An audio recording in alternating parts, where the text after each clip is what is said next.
Greetings, friends. Hashem says, quote, I will provide grass in your field for your cattle, and you will eat and be satisfied. And then he says, beware, lest your heart be seduced, and you turn astray and serve gods of others, and bow to them. Then the wrath of Hashem will blaze against you. He will restrain the heaven, so there will be no rain. This is what we say every day in the Shema. The Torah relates rainfall to our deeds.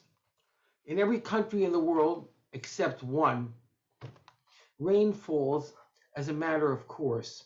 The clearest example is Egypt, where regular Nile flooding is responsible for the fertility of the land.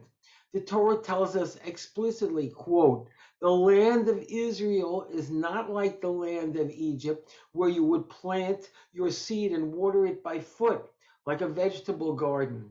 Rashi explains that in Egypt, they would carry water by foot from the Nile, which was a steady, dependable source of water. In other countries also, rain falls in its predictable course, either much or little, but not in Israel.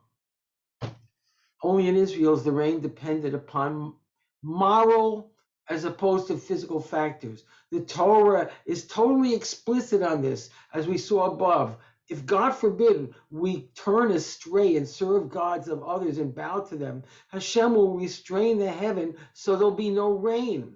The Gemara says, quote, let us say that the Jewish people were completely wicked on Rosh Hashanah, and it was decided in heaven they would receive little rain that year.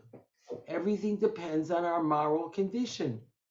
The quote from Rabbi Shamshon Raphael Hirsch, the character of the year is solely dependent on our moral behavior. God's solicitude for the world of mankind is concentrated in his care of this land.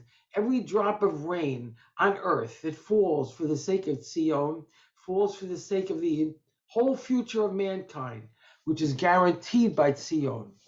Not only does our moral behavior directly influence rainfall in the Holy Land, but it affects the entire course of world history.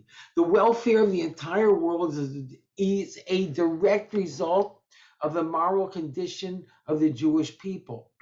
My friends, this year there's been basically no rain in the land of Israel, perhaps a few drops at most. We begin the general prayer for rain during Sukkot. I mentioned last week that we received rain on the actual day the prayers began, but that was only a taste. Since then, the sky has been clear and the land almost dry. Hashem, it seems, is not happy with our behavior. What are we doing wrong?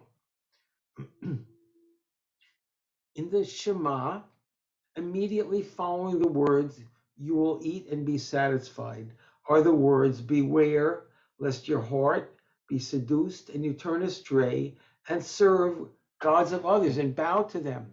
Then the wrath of Hashem will blaze against you. He will restrain the heaven, so there will be no rain. Evidently, we are in danger when we eat and we're satisfied. When material satisfaction is our prime concern, that's when we get into trouble, big trouble.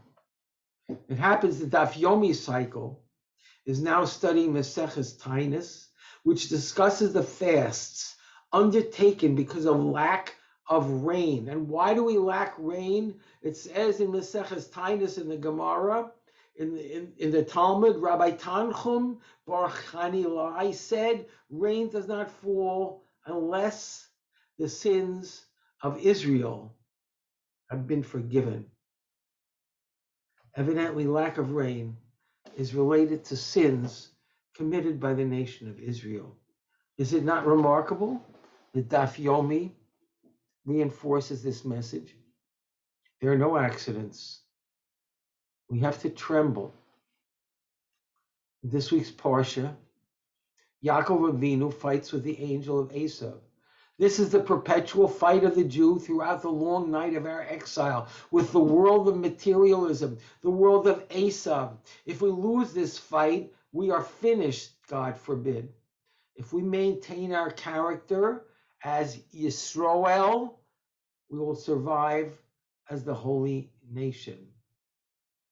Hashem, master of the universe, stands behind the physical world. That world does not exist as an independent entity, but only by his command. It operates only through his continued providence. There's no world without his will. We are allowed to use his world only if we follow his rules. If we don't say a bracha before eating, then we're stealing the food. And if we fall into the trap of worshiping the material world and not the creator, if we think that, quote, my strength and the might of my hand made me all this wealth, then we will, God forbid, become victims. As it says, I testify to you today that we will surely perish. God forbid. My friends, this is serious. The Jewish people in the state of Israel cannot survive if we worship ourselves the way Pharaoh did. Then we will open ourselves to the greatest dangers, God forbid, like those terrible catastrophes which have already befallen us over the centuries. This is not theory. We've seen these tragedies with our own eyes. When will we grow up? How much must we endure until we submit to the rulership of the King of the universe? Geshem Rain is compared to Techias Hamesim, resurrection of the dead. Right now, we are acting like dead people. Dead people, those who fight with Hashem, do not think. As it says, we say every Erev Shabbos Friday evening in Lachadodi, wake up, for your light has come. Rise up and shine.